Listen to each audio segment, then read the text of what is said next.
என்னடா நடக்குது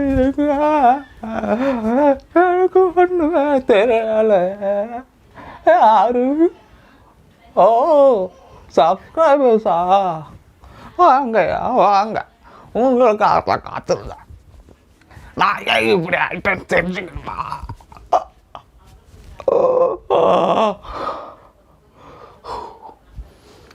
இன்ஜினியரிங் ஒரு எபிசோடு 1ன்னு ஒன்று பண்ண. அதில் இந்த சில்லான ஒரு காதல் படத்தை தெரியாம கலாச்சிட்டேன். அதில் காண்டான சூர்யா ஃபேன்ஸு என்ன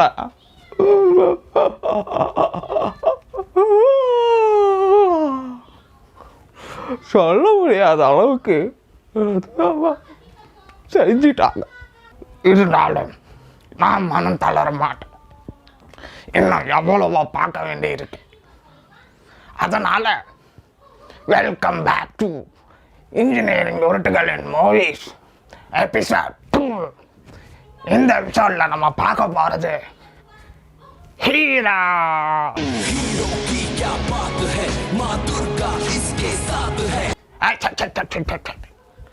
ஹீரோனா அந்த ஹீரோ இல்லையா, நம்ம சிவகார்த்திகேயன் அண்ணாவோட ஹீரோ.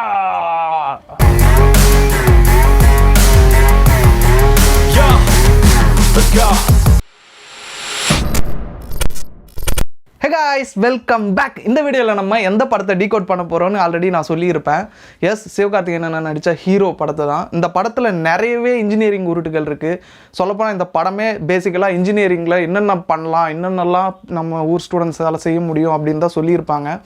நான் அந்த கண்டென்ட்டை பற்றியெல்லாம் நான் பேச விரும்பல. இந்த படத்தில் என்னென்ன உருட்டு, இன்ஜினியரிங் சம்மந்தப்பட்ட உருட்டுகள் இருக்காங்க, அதை பற்றி மட்டும் பார்ப்போம். ஃபர்ஸ்ட், இந்த படத்தில் நிறையவே இன்ஜினியரிங் உருட்டு இருக்குது. நம்ம அதை பற்றி எல்லாத்த பற்றியும் பேச முடியாது, ஏன்னா நம்மளுக்கு அவ்வளோ டைம் கிடையாது. ஸோ இந்த படத்தில் கொஞ்சம் டீட்டெயில்டாக எக்ஸ்பிளைன் பண்ண 2 உருட்டு இருக்குது. அந்த 2 உருட்டை பற்றி மட்டும் கொஞ்சம் எலாபரேட் பண்ணியிருப்பாங்க. அந்த உருட்டை மட்டும் தான் நம்ம டீகோட் பண்ண போகிறோம். இதில் ஃபர்ஸ்ட் உருட்டு எதுன்னு கேட்டிங்கன்னா, இந்த படத்தில் லவ் டுடே படத்தில் ஹீரோயினாக நடித்த இவானா வந்துட்டு ஒரு ரோல் பண்ணியிருப்பாங்க. அது தண்ணியில் ஓடக்கூடிய இன்ஜினை ரெடி பண்ண ஒரு ஸ்டூடெண்ட்டாக வந்துட்டு இதில் நடிச்சிருப்பாங்க. இதில் வந்துட்டு அவங்க ரெடி பண்ண அந்த தண்ணியில் ஓடுற இன்ஜின் தான் இந்த படத்தில் ஃபஸ்ட்டு உருட்டுன்னு நான் சொல்லுவேன். ஃபர்ஸ்ட், இந்த தண்ணியில் ஓடுற இன்ஜினை கண்டுபிடிக்க தான் உலகம் பூரா இருக்கிற பல இன்ஜினியர்ஸ் அண்ட் சயின்டிஸ்ட் பல டிகேட்ஸாக போராடிக்கிட்டு இருக்காங்க, பல டிகேட்ஸாக ரிசர்ச் பண்ணிக்கிட்டு இருக்காங்க. அப்படி இந்த இன்ஜினை செய்கிறதுல என்னதான் அப்படி ஒரு கஷ்டம் இருக்குது, ஏன் இத்தனை டிகேட்ஸாக வந்துட்டு கஷ்டப்பட்டுட்டு இருக்காங்க இந்த ஒரு தண்ணியில் ஓடக்கூடிய இன்ஜினை கண்டுபிடிக்கிறதுக்காக? ஃபர்ஸ்ட், இந்த படத்தில் காட்டக்கூடிய இன்ஜினை அது ஒரு liquid cooled single cylinder petrol engine. அது மட்டும் நம்மளுக்கு தெளிவாக புரியுது. அண்ட் அந்த இன்ஜினை பார்க்கும்போது அதில் என்னென்ன பார்ட்ஸ் எல்லாம் இருக்குதுன்னு பார்த்தீங்கன்னா, ஒரு பெட்ரோலில் ஓடக்கூடிய இன்ஜின் இருக்குது, அண்ட் அதோட வரக்கூடிய ரேடியேட்டரும் இருக்குது, ஆல்டர்னேட்டர் இருக்குது, அண்ட் எலக்ட்ரோலிசிஸ் பண்ணுறதுக்காக 2 வாட்டர் டேங்க்கும் இருக்குது, ஒரு ப்ரெஷர் கேஜ் இருக்குது. ஸோ ஒரு வாட்டர் பவர்டு இன்ஜின் செய்கிறதுக்கு இந்த பார்ட்ஸ் எல்லாம் போதுமா? எஸ், போதும். அப்போது இந்த படத்தில் காட்டியிருக்கிற இன்ஜின் உண்மையிலேயே தண்ணியில் ஓடக்கூடிய இன்ஜினா அப்படின்னு கேட்டிங்கன்னா, எஸ். இந்த படத்தில் காட்டியிருக்கிற இன்ஜின் கிட்டத்தட்ட நீங்கள் தண்ணி ஊற்றி ஓட வச்சிங்கன்னா ஓடும். பட் இதில் ஒரு திருத்தம் இருக்குது. இது ஆக்சுவலாக தண்ணியில் ஓடக்கூடிய இன்ஜின் கிடையாது, ஹைட்ரஜனில் ஓடக்கூடிய இன்ஜின். இதோட ஃபியூயல் பார்த்திங்கன்னா ஹைட்ரஜன் தான். நம்ம பெட்ரோலுக்கு பதிலாக ஹைட்ரஜனை ஃபியூயலாக யூஸ் பண்ணி தான் இந்த இன்ஜினை ஓட வைக்கிறோம். ஹைட்ரஜனுக்கு நம்ம இதில் சோர்ஸாக யூஸ் பண்ணுறது என்னென்னு பார்த்தீங்கன்னா தண்ணி பேசிக்கலாக வந்துட்டு எதால் ஃபார்ம் ஆகிருக்குன்னா 2 hydrogen atom and 1 oxygen atom. இது 2 சேர்ந்தது தான் நம்மளுக்கு தண்ணியாக ஃபார்ம் ஆகுது. இதில் இருக்கிற அந்த 2 ஹைட்ரஜனையும் ஆக்சிஜனையும் நம்ம பிரித்து எடுத்துட்டோம் அப்படின்னா, இதில் நம்ம பிரித்து எடுக்கிற இந்த H2 வந்துட்டு ரொம்ப பவர்ஃபுல்லான ஒரு ஆட்டம். அண்ட் ஆக்சிஜனும் எல்லாருக்கும் தெரியும், ஒரு ஃபயர் சோர்ஸ் எரியணும் அப்படின்னா ஆக்சிஜன் ரொம்பவே முக்கியம்.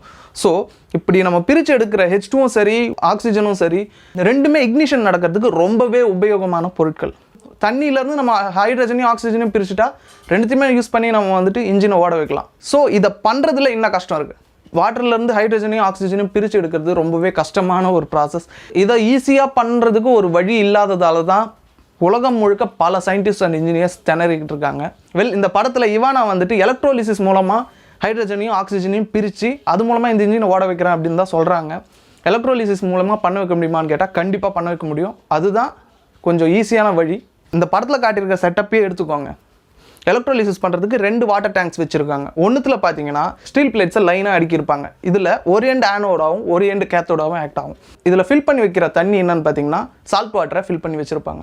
நார்மல் வாட்டர் வந்துட்டு எலக்ட்ரிசிட்டியை அந்தளவு கண்டக்ட் பண்ணாது. சால்ட் வாட்டர் ரொம்பவே நல்லா கண்டக்ட் பண்ணும். அதனால தான் சால்ட் வாட்டரை யூஸ் பண்ணுறாங்க. இந்த ஆனோட் அண்ட் கேத்தோடில் பாசிட்டிவ் அண்ட் நெகட்டிவ் நம்ம கனெக்ட் பண்ணும்போது பாசிட்டிவ் சைடில், அதாவது ஆனோட் சைடில் O2 ஆட்டம்ஸ் எல்லாம் அட்ராக்ட் ஆகும்.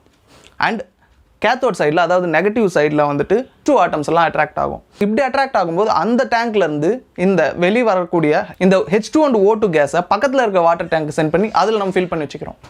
இப்போ இந்த H2 அண்ட் O2 கேஸ் வந்துட்டு நம்ம இன்ஜின் ஆன் பண்ணும்போது கார்பரேட்டர் வழியாக உள்ளே போகுது. ஸோ பெட்ரோலுக்கு பதிலாக இந்த H2 அண்ட் O2 கேஸை நம்ம ஈஸியாக யூஸ் பண்ணலாம்.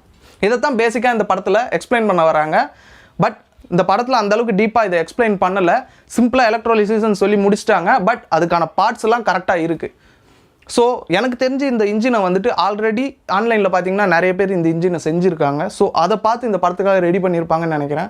அப்படி இல்லைனா ஏதாவது ஒரு ஸ்டூடெண்ட் பண்ணதை அப்படியே இவங்க யூஸ் பண்ணியிருக்கலாம். எனிவேஸ், பட் இந்த படத்தில் காட்டியிருக்க இன்ஜின் கரெக்ட் தான். அதில் இன்னும் உருட்டியிருக்காங்க அப்படின்னு தானே கேட்குறீங்க. ஃபர்ஸ்ட் இந்த H2 அண்ட் O2 ஆட்டம்ஸை பிரித்து எடுக்கிற ப்ராசஸ்லேயே நிறைய ப்ராப்ளம்ஸ் இருக்குது. அது எல்லாத்தையும் இந்த படத்தில் அட்ரஸ் பண்ணவே இல்லை. இந்த ப்ராப்ளம்ஸ் எல்லாம் சரி பண்ண முடியாததால் தான் இந்த இன்ஜின் இன்னும் மார்க்கெட்டுக்கே வரலை.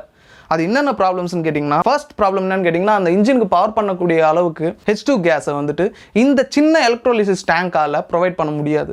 நீங்கள் பார்த்தீங்கனாலே தெரியும் 1 லிட்டர் பெட்ரோலில் ஒரு இன்ஜின் எவ்வளோ சீக்கிரம் காலி பண்ணும் அப்படின்னு சொல்லிட்டு. H2 கேஸ் வந்துட்டு அந்த சின்ன எலக்ட்ரோலிசிஸ் டேங்க்கில் ஹை ப்ரெஷரில் நீங்கள் ஸ்டோர் பண்ணாலும் எவ்வளோ ஸ்டோர் பண்ணி வைக்க முடியும்? அந்த இன்ஜின் சீக்கிரமாக அதில் ரன் அவுட் பண்ணிவிட்டு ஆஃப் ஆகிடும். அண்ட் செகண்ட்லி, இந்த படத்தில் இன்னொரு தப்பு என்ன பண்ணியிருக்காங்கன்னா, அந்த இன்ஜின் ஓடணும் அப்படின்னா ஃபஸ்ட்டு எலக்ட்ரோலிசிஸ் பண்ணுறதுக்கு தேவையானது எலக்ட்ரிசிட்டி. அந்த ஆட்டோவில் நான் பார்த்த வரைக்கும் எங்கேயுமே பேட்டரி இருக்கிற மாதிரி எனக்கு தெரியல. பிகாஸ் இந்த இன்ஜின்ஸ் ஓடணும்னா கண்டினியூஸாக நீங்கள் பேட்டரியில் அதுக்கு பவர் பண்ணிக்கிட்டே இருக்கணும். அப்போ தான் எலக்ட்ரோலிசிஸ் வேலை செஞ்சுக்கிட்டே இருக்கும். அப்போ தான் உங்களுக்கு கேஸ் ப்ரொடியூஸ் ஆகிட்டே இருக்கும். அப்போ தான் இன்ஜின் ஓடிக்கிட்டே இருக்கும். பட் இதில் நான் பார்த்த வரைக்கும் எங்கேயுமே பேட்டரி என் கண்ணில் படல. சப்போஸ் நீங்கள் பார்த்துருந்தீங்கன்னா, சப்போஸ் நான் மிஸ் பண்ணியிருந்தேன்னா எனக்கு சொல்லுங்கள், நான் தெரிஞ்சுக்கிறேன். பட் நான் பார்த்த வரைக்கும், நான் செக் பண்ணி பார்த்த வரைக்கும் இதில் பேட்டரி என் கண்ணில் படவே இல்லை. இந்த எலக்ட்ரோலிசிஸில் இருக்கிற 2வது ப்ராப்ளம் என்னென்னு கேட்டிங்கன்னா, இந்த எலக்ட்ரோலிசிஸ் கண்டினியூஸாக நடந்துக்கிட்டே இருக்கணும் அப்படின்னா நம்ம இதுக்கு பவர் சப்ளை கொடுத்துக்கிட்டே இருக்கணும். ஸோ பேட்டரி ரன் ஆகிக்கிட்டே இருக்கணும். பேட்டரியிலேருந்து உங்களுக்கு கண்டினியூஸாக பவர் எடுத்துக்கிட்டே இருக்க முடியாது. பிகாஸ் அதில் 12 வோல்ட் பேட்டரி தான் நம்ம வைப்போம். 12 வோல்ட் பேட்டரி ஒரு டைமுக்கு மேலே ரன் அவுட் ஆகிடும். அதாவது சார்ஜ் ஃபுல்லாக காலி ஆகிடும். அப்படி காலி ஆகிடுச்சுன்னா எலக்ட்ரோலிசிஸ் ஸ்டாப் ஆகிடும். அண்ட் H2 கேஸோட ப்ரொடக்ஷனும் நின்றுடும். அண்ட் இன்ஜினும் ஆஃப் ஆகிடும். இதை ப்ரிவென்ட் பண்ணுறதுக்கு தான் அதில் ஆல்டர்னேட்டர் இருக்குது. ஆல்டர்னேட்டர் ஜென்ரேட் பண்ணுற எலக்ட்ரிசிட்டியை டேரெக்டாக நம்ம பேட்டரிக்கு கொடுத்தா பேட்டரி ரீசார்ஜ் ஆகிட்டே இருக்குமே அப்படின்னு கேட்டிங்கன்னா, அந்த பேட்டரி வந்துட்டு 12 வோல்ட்டை சப்ளை பண்ணுது இல்லையா? அண்ட் ஆல்டர்னேட்டர் வந்துட்டு எனிவேர் பிட்வீன் 2 to 3 வோல்ட்ஸ் வந்துட்டு பேட்டரிக்கு ரீசார்ஜ் பண்ணிக்கிட்டே இருக்கும் இன்ஜின் ரன் ஆகும்போது.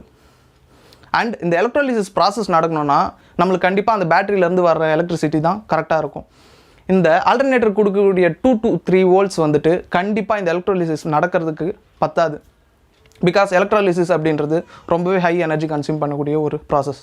இப்படி இருக்கும்போது ஆல்டர்னேட்டரில் என்ன தான் நம்ம பேட்டரிக்கு ரீசார்ஜ் பண்ணாலும் ஒரு 10 நிமிஷம் வரக்கூடிய பேட்டரி வந்துட்டு ஒரு 15 மினிட்ஸ் வருமே தவிர அந்த பேட்டரி ப்ரொலாங்டாக ஓடிக்கிட்டே இருக்காது. ஸோ எப்படி இருந்தாலும் இந்த எலக்ட்ரோலிசிஸ் ப்ராசஸ்க்கு கண்டினியூஸாக பவர் பண்ணணும் அப்படின்றது ஒரு பிரச்சனை.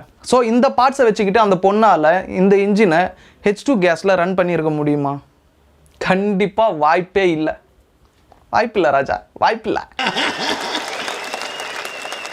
வாய்ப்பில்லை ராஜா.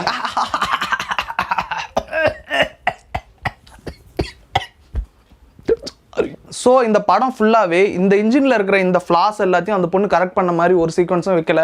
ஃபர்ஸ்ட் ஆஃப் ஆல் இந்த ஃப்ளாஸ் எல்லாம் இந்த இன்ஜினில் இருக்குன்னே அவங்க எந்த இடத்துலையும் மென்ஷன் பண்ணலை. அண்ட் இந்த எலக்ட்ரோலிசிஸில் இருக்கிற நம்ம 3rd ப்ராப்ளம், கண்டினியூஸாக எலக்ட்ரோலிசிஸ் நடந்துகிட்டே இருந்துச்சு அப்படின்னா அந்த வாட்டர் டேங்க் ரொம்ப ஹீட் ஆகும். பிகாஸ் நம்ம எலக்ட்ரிசிட்டியை டைரெக்டாக அந்த வாட்டர் டேங்க்கில் கொடுக்குறோம். அந்த எலக்ட்ரோலிசிஸ் நடக்கிற தண்ணியும் ரொம்ப ஹீட் ஆகும். அண்ட் அந்த எலக்ட்ரோட்ஸும் ரொம்பவே ஹீட் ஆகும். அப்படி நடக்கும்போது ஒரு குறிப்பிட்ட டெம்பரேச்சருக்கு மேலே இந்த ஸ்டெயின்லெஸ் ஸ்டீல்ஸ் அந்த ஹீட்டுக்கு ரியாக்ட் ஆகி ஸ்டெயின்லெஸ் ஸ்டீல் அதோட தன்மையை எழுந்து எலக்ட்ரோலிசிஸ் ஸ்டாப் ஆக ஆரம்பிச்சிடும்.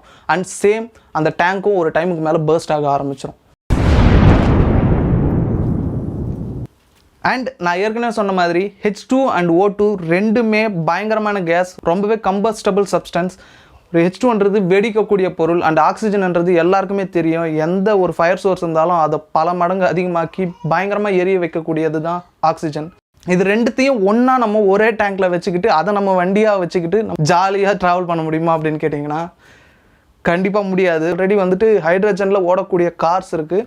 பட் அது வந்துட்டு ஃபியூயல் செல் டைப். ஹைட்ரஜனை இன்ஜினில் போட்டு ரன் பண்ணுறது கிடையாது. ஹைட்ரஜன் கேஸை வச்சு ஃபியூயல் செல்ஸ் மூலமாக எலக்ட்ரிசிட்டி ப்ரொடியூஸ் பண்ணி டேரெக்டாக மோட்டருக்கு கொடுத்து எலக்ட்ரிக் வெஹிக்கிள்ஸ் மாதிரி ரன் ஆகக்கூடிய கார்ஸ் தான் ஆல்ரெடி ஓடிக்கிட்டு இருக்கு. இதை பற்றி டீட்டெயில்டாக தெரிஞ்சுக்கணுன்னா நான் அதுக்கு வேறு ஒரு வீடியோ போடுறேன். அதில் நான் இதை பற்றி டீட்டெயில்டாக சொல்கிறேன். அந்த கார்ஸ்லலாம் ஹைட்ரஜனை எப்படி ஸ்டோர் பண்ணுறாங்கன்னு கேட்டிங்கன்னா, அதுக்காக ஸ்பெஷலைஸ்டாக செய்யப்பட்ட ஃபோர்ஜ்டு கார்பன் ஃபைபர் டேங்க்கில் தான் இந்த ஹைட்ரஜனை ஸ்டோர் பண்ணுறாங்க. அந்த டேங்க்கோட விலையே ரொம்பவே காஸ்ட்லி. ஓகேங்களா? இதெல்லாம் நம்ம பைக்கில் வந்துட்டு கண்டிப்பாக செய்ய முடியாது. பைக்கோட ரேட் எங்கேயோ போயிடும்.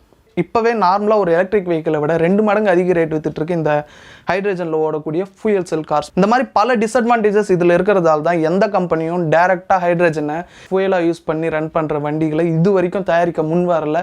கவர்மெண்ட்டும் இதுக்காக எந்த ஃபண்டிங்கோ எதுவுமே இனிஷியேட்டிவோ எடுக்கலை. இப்போ தெரிஞ்சிருக்கும் இந்த சீக்வன்ஸில் இந்த இன்ஜினை வச்சு என்னென்ன உருட்டி இருக்காங்க அப்படின்னு சொல்லிட்டு. இந்த படத்துலேயே நெக்ஸ்ட் இன்னொரு ப்ராஜெக்டை எக்ஸ்பிளைன் பண்ணியிருக்காங்க. இப்போ நான் ஃபஸ்ட்டு சொன்னதெல்லாம் ஒரு உருட்டே கிடையாது. அதுலேருந்து நான் சின்ன சின்ன மிஸ்டேக்ஸை தான் பாயிண்ட் அவுட் பண்ணேன். இப்போ நான் சொல்ல போகிறது என்ன கணக்கில் வரும்னே தெரியாது. பிகாஸ் இது உருட்டு அந்த டிவைஸ்க்கு என்ன பேருன்னு கூட எனக்கு தெரியல. அதுக்கு பேர் வந்துட்டு ப்ளூம் எனர்ஜி அப்படின்னு சொல்லிட்டு சொல்லுவானுங்க. எல்லாருக்கும் வணக்கம். இதான் எங்களோட கண்டுபிடிப்பு, ப்ளூம் எனர்ஜி. இதில் என்ன பண்ணுறாங்க அப்படின்னு கேட்டிங்கன்னா எனக்கு தெரியல. நீங்களே பார்த்துட்டு வாங்க.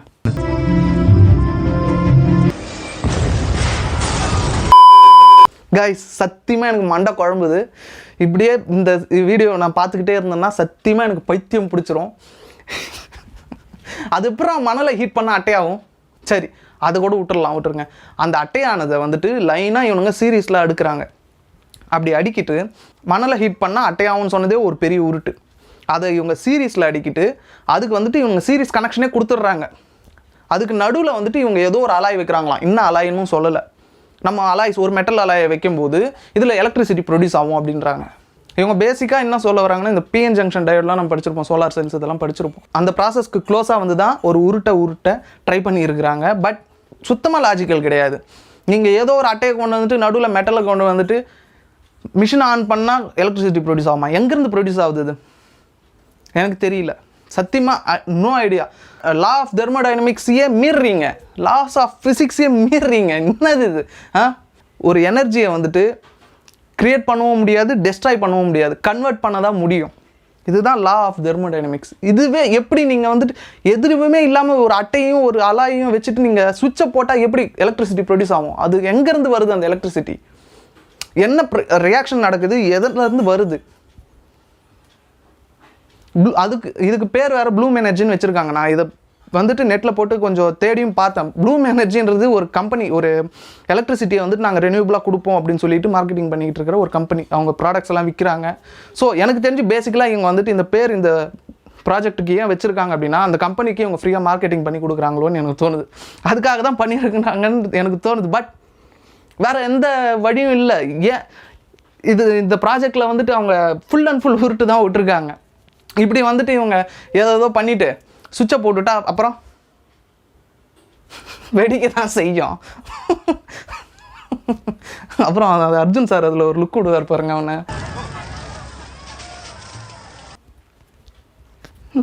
சாரி, இந்த வீடியோவை நான் இதோட முடிச்சுக்கிறேன். இதுக்கு மேலே என்னால் முடியல. இந்த படத்தில் இன்னும் நிறைய உருட்டுகள் இருக்குது. எல்லாத்தையுமே நான் பார்த்தேன்னா எனக்கு இன்றைக்கே பைத்தியம் பிடிச்சிரும். நான் வந்துட்டு அப்புறம் அரை ஆல்ரெடி நான் அரை தான், முழு மென்டல் ஆக்கிடாதீங்க என்ன. ஸோ நான் இந்த வீடியோவை இதோட முடிச்சுக்கிறேன். இதுக்கு மேலே நான் இந்த வீடியோவை தொடர விரும்பலை. இன்ஜினியரிங் உருட்டுகள் எபிசோட் 3ல் உங்களை பார்க்குறேன். இந்த வீடியோ உங்களுக்கு பிடிச்சிருந்துச்சுன்னா லைக் அண்ட் கமெண்ட் பண்ணுங்கள். மறக்காமல் உங்கள் ஃப்ரெண்ட்ஸ் அண்ட் ஃபேமிலிஸ்க்கு ஷேர் பண்ணுங்கள். இதே போல் நிறைய வீடியோஸ் பார்க்கணுன்னா சப்ஸ்கிரைப் பண்ணிக்கோங்க. அந்த பெல் ஐக்கானையும் அழுத்திருங்க. உங்களை அடுத்த வீடியோவில் பார்க்குறேன். சிவானா ஃபேன்ஸ், என் மேலே உங்கள் கை பட்டுச்சு சும்மா.